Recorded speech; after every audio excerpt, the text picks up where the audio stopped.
Alright guys, so today I'm going to show you how to disassemble a CZ457 bolt. The reason I'm taking this apart is I installed a bolt show and I'm kind of showing people how to do that. But very simple design, only need two tools, a punch and a small flat-bladed screwdriver. I'm going to link to an article of installing a bolt shim and the effect that I've had on accuracy. It's been pretty insane. A combination of things that has made my factory CZ457 American just a tack driver. I'm averaging like, I think around 300,000 scoops with Federal standard velocity target ammo. But anyway, so disassembly of this bolt. First, this is how it's going to come out of the gun.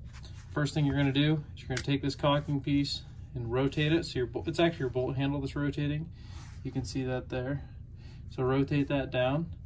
Now, you're going to push with your thumb on the back end of this,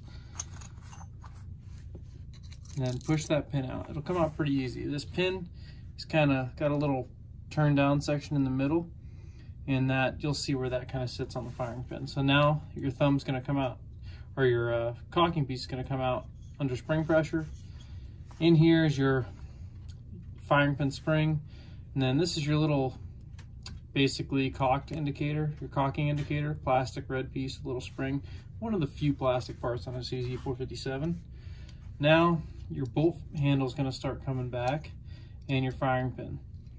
To go further than this, you need the flat screwdriver, and you're going to pop this little collar off.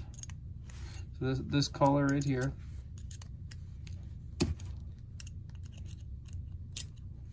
That pops off. Now there's going to be two extractors. One aids in extracting, one aids in ejecting.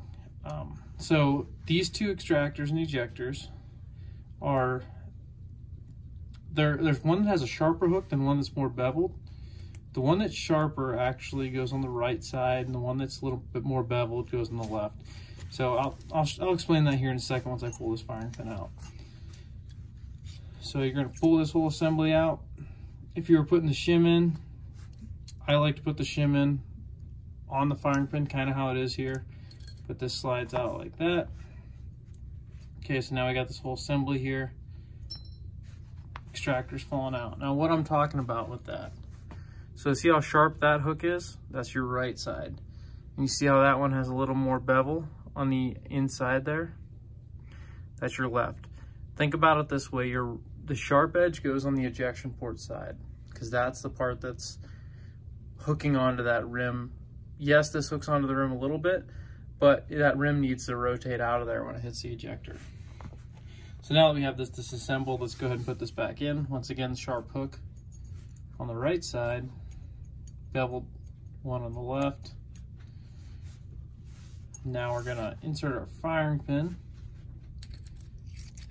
into here, slide all of that in. Now this collar can be a little tricky. I'm just going to set it down on top. And yeah, exactly. My one extractor fell out.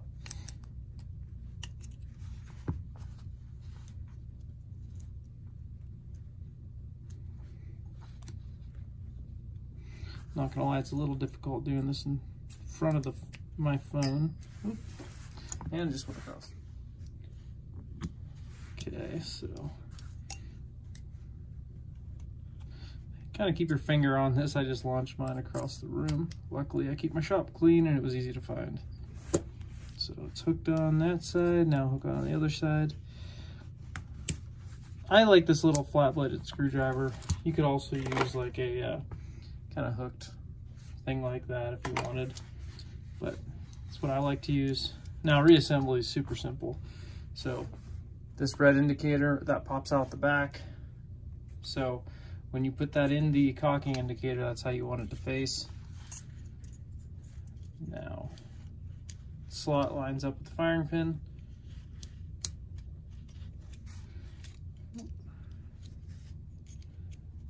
Okay, so I'm holding that down. Stick my pin back in and back together. That simple. If you you guys have any more questions on this, leave them in the comments and I'll try to get back to you as quick as I can. But yeah, it's a pretty simple process. I love this CZ457. I have a whole, I'll link to it at the bottom, but I have a whole series of articles that I've written on my own website for this, because it's just, I bought it to be kind of the ultra accurate squirrel rifle, and it has been nothing but. So it's really been, I'm very impressed by it. Didn't think that you could be that accurate with a rimfire 22 without getting into that couple $1,000 range. But anyways, I hope you guys liked the video, and yeah, let me know what you think. Thanks.